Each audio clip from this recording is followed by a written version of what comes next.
Nakon škole, svako bi rekao jedno ime kao odgovor na pitanje ko je otkrio Ameriku, Kristofer ili Kristifor Kolumbo. Amerikanci slave njegovo otkriće 10. oktobra kao Kolumbov dan.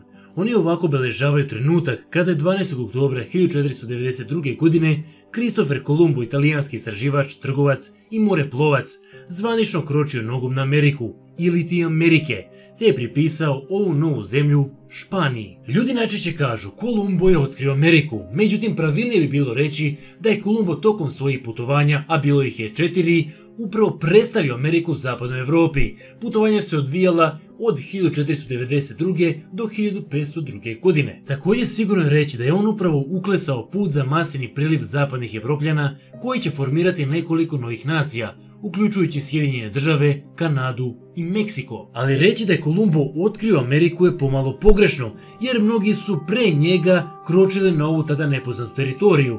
Međutim, istorija je stvorena da bude što jednostavnija, čitkija, da ne kažem pitkija. Međutim, postoje mnoge informacije koje nisu toliko dostupne javnosti. Zaista se mnogo toga izdešavalo pre Kolumba, ali uprkos tome njegova putovanja predstavljaju značajan deo istorije, jer istoričari smatraju da njegovo istraživanje upravo predstavlja početak kolonijalnog perioda. Rano ujutro 12. oktobra 1492. godine mornar je gledao prema horizontu sa Kolumbovog broda Pinta.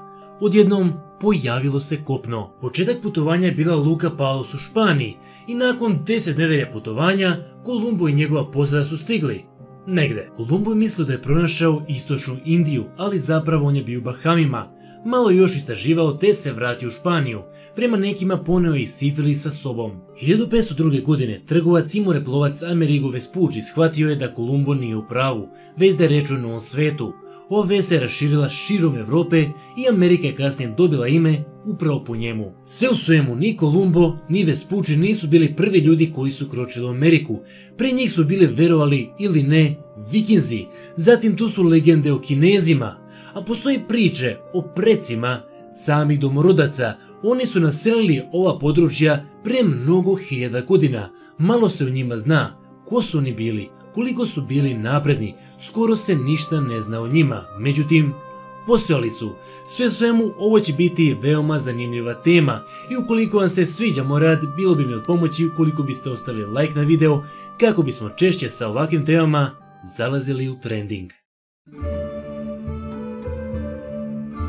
Ono što je nevjerovatno, skoro 500 godina pre rođenja Kristofera Kolumba, grupa evropskih mornara napustila je svoju domovinu u potrazi za novim svetom. Njihov vikinški brod prodirao je kroz vode Atlantskog okeana.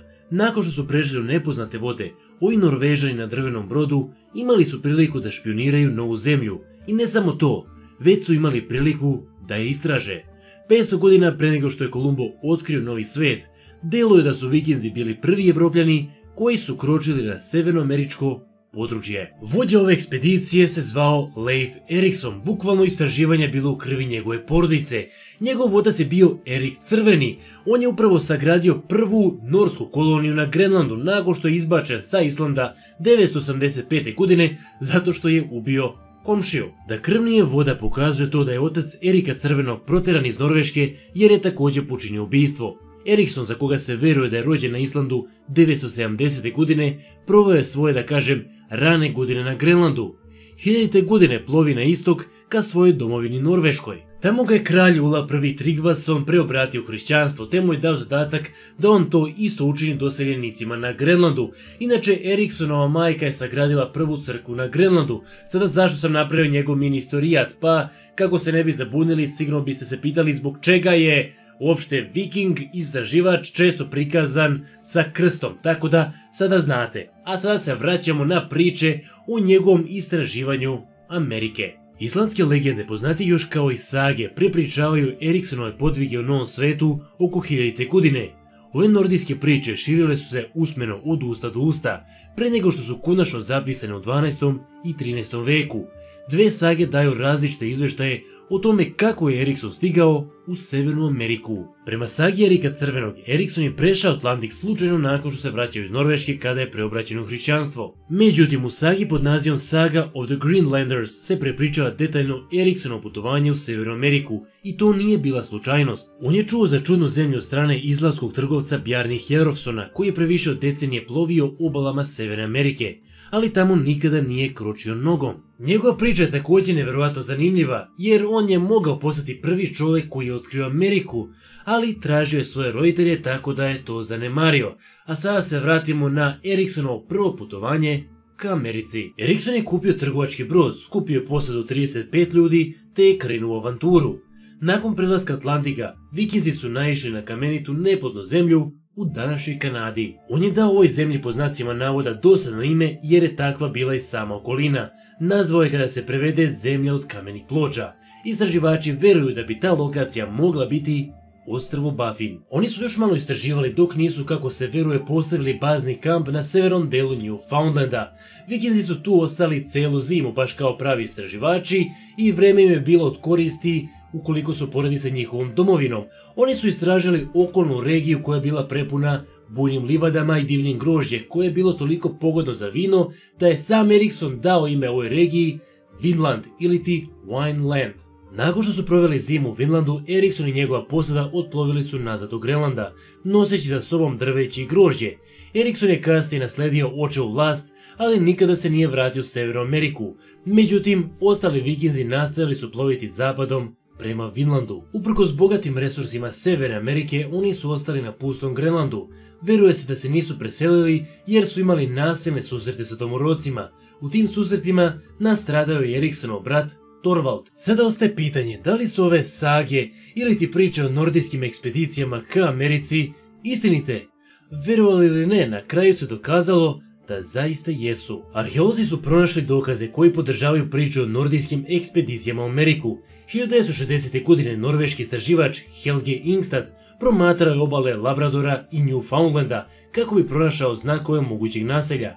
Na kraju uspeo je svoj potrazi, koja ga je odvela ka najsevernijem kraju Newfoundlanda u Lansing Meadows. Internacionalni tim arheologa, uključujući Ingstatovu ženu Anu, utvrdio je da su iskopani artefakti vikinškog porekla koji datiraju baš kada je Erikson živeo. Ovo je bilo pravo nordijsko selo. Ovo otkriće je nevjerovatno jer ono nam govori da je Leif Erikson otkrio Ameriku 500 godina pre samog Kolumba. Također ovo nam govori da je on bio lider prve europske ekspedicije ka Severnoj Americi. Sad ostaje pitanje da li možda postoji još sličnih legendi koje čekaju na svoje dokaze. Postoji jedna teorija koja je više legenda. U ovoj priči čak u 6. veku irski monah Sveti Brendan je navodno otplovio do Severne Amerike i to sa irskim brodićem koji je bio prepoznatljiv po drvenim okvirima, preko kojeg su nekada bile protezane životinjske kože. Njegovo navodno putovanje je detaljno opisano u drevnim irskim spisima. On je zaista bio pravi istorijski lik koji je mnogo putovao po Evropi, ali nema dokaza da je ikada otišao do Severne Amerike. Pošto nije bilo istorijskih dokaza koji bi potvrdili da su ove legende zaista istinite, pisac pod imenom Tim Severin je 1976. godine odlučio da dokaže ovo, ali na veoma drugačiji način. On je odlučio da dokaže da je ovo putovanje zaista bilo moguće, stoga napravio istu repliku broda iz 6. veka, tako da pratio je rute irskih monaha i zaista na kraju uspio doći do Kanade. Da li nam ovo dokazuje da je Sveti Brendan prvi čovjek koji je otkrio Ameriku? To je teorija da su Kinezi ili ti grupa mornara koja je pripadala Ming dinastiji uspjeli otkriti Ameriku 70 godina pre Kolumba. U ovu teoriju veruje nekoliko istoričara, a glavni zagovornik je Gavin Menzies. Oni se oslanjaju na Zheng Hea, on je bio stvarna istorijska ličnost i početkom 15. veka je komandovao ogromnom armadom drvenih jedrilica, istraživao je jugoistočnu Aziju, Indiju i istočnu obalu Afrike pomoću navigacijskih tehnika koje su u to vrijeme bile vrhunske. Menzies u svojoj najprodavanijoj knjizi iz 2003. godine pod nazivom 1421 godina kada je Kina otkrila Ameriku tvrdi da je Zheng He uplovio na istočnu obalu Sjedinjenih država i možda su osnovali svoja naselja u Južnoj Americi. Menzies je svoju teoriju temeljio na dokazima iz ostataka brodova koji su se nasukali kineskim i evropskim mapama kao i pričama tadašnjih mornara. Ali kada se istraže ovi prezentovani dokazi, utvrđuje se da postoji mnogo rupa što se tiče ove teorije, tako da za sada nam ostaju samo Vikinzi. A da li bi možda mogli odgovoriti na pitanje ko je zaista prvi došao u Ameriku?